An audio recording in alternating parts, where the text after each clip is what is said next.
kita kembali lagi dari bahasa kita Memasuki Ramadan. Bagaimana kita memaknai itikaf dan apa yang harus kita renungkan ketika kita beritikaf? Oke, sebelum kita masuk ke pertanyaan itu, tadi saya menyinggung yang pertama ya. Jadi ketika seseorang ingin masuk kepada esensi atau hakikat dari puasa, itu kan harus melewati 4 proses.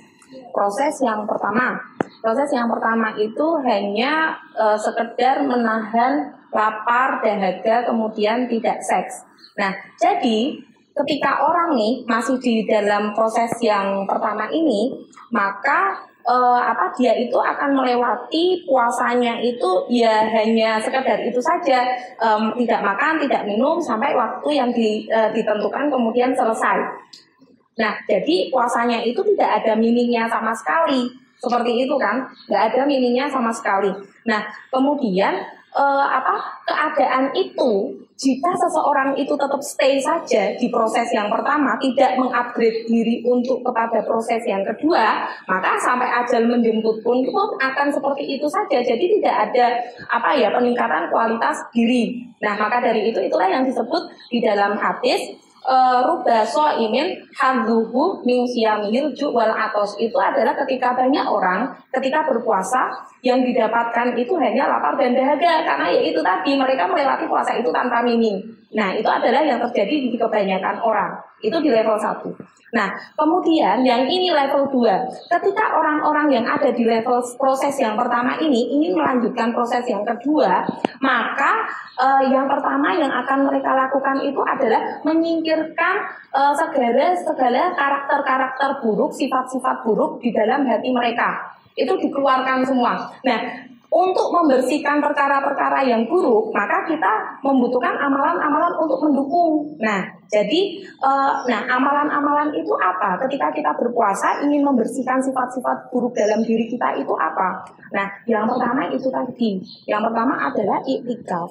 Nah, apa sih sebenarnya esensi dari iktikaf? Kemudian kita ngapain sebenarnya ketika kita iktikaf di masjid? Nah, iktikaf itu kan maknanya berdiam diri di masjid untuk beberapa waktu atau beberapa hari, ya kan?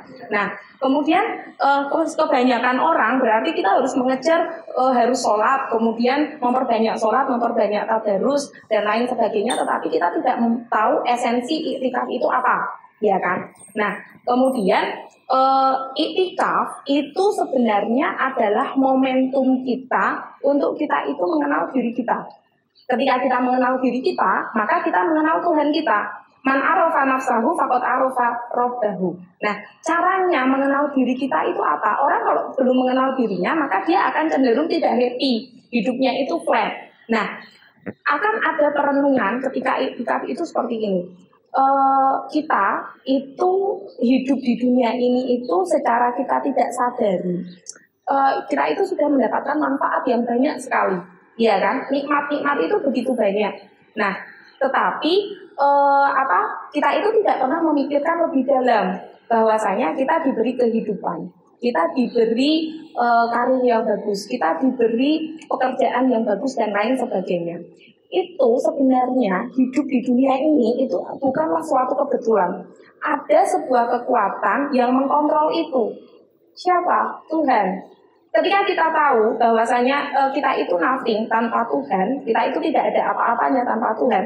Kemudian kita tahu bahwasanya kita itu adalah manusia yang lemah, orang yang lemah dan membutuhkan Tuhan. Nah, maka dari itu ketika kita beriktikaf, maka diharapkan kita akan menemukan ketika kita merenungi, maka kita akan mendapatkan pemahaman itu, seperti itu.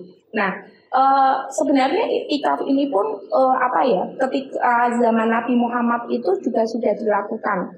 Ketika Nabi Muhammad menerima wahyu pertama kali, yaitu ketika beliau beriktikaf atau lebih tepatnya bertahanus di Gua Hiro.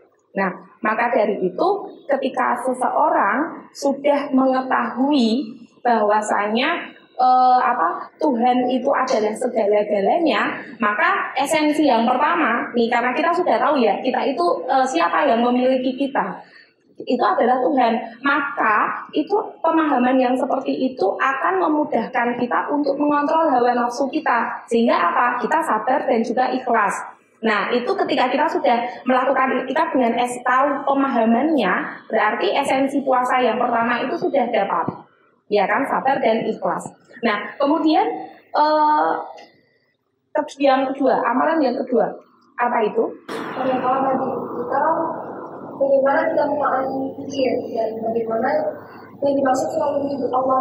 Nah, kemudian setelah iktikaf, itu kan di dalam iktikaf itu kan otomatis kita berzikir.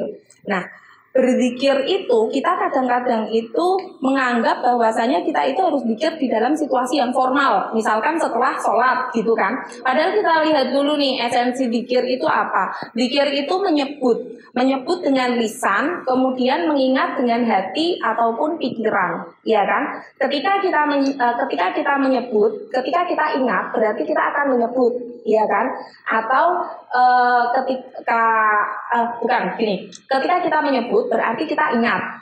Nah, ketika kita ingat berarti kita menyebut, mau itu dengan lisan, mau itu dengan hati. Ketika kita menyebutnya di dalam hati, itu juga termasuk zikir, ya kan?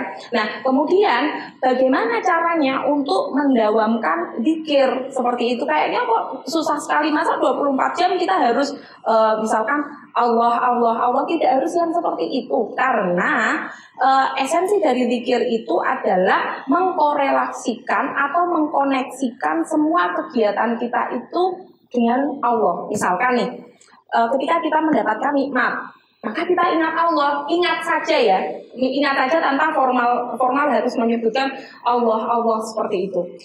Ketika kita mendapatkan kesenangan, kita ingat Allah, itu zikir. Ketika kita dapat musibah, kemudian kita ingat Allah, itu adalah zikir.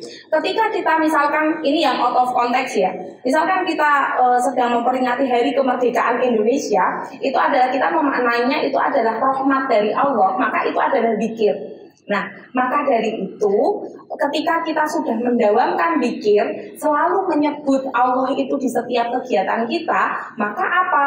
Berarti akan ada kontrol ketika kita ingin melakukan hal-hal yang buruk atau maksiat, apalagi saat puasa, maka ketika kita ingat Allah berarti secara otomatis akan timbul rasa malu. Kemudian itu akan mencegah kita untuk berbuat hal-hal yang buruk seperti itu. Nah, maka dari itu esensi yang pertama, sabar dan ikhlas itu pun sudah terpenuhi.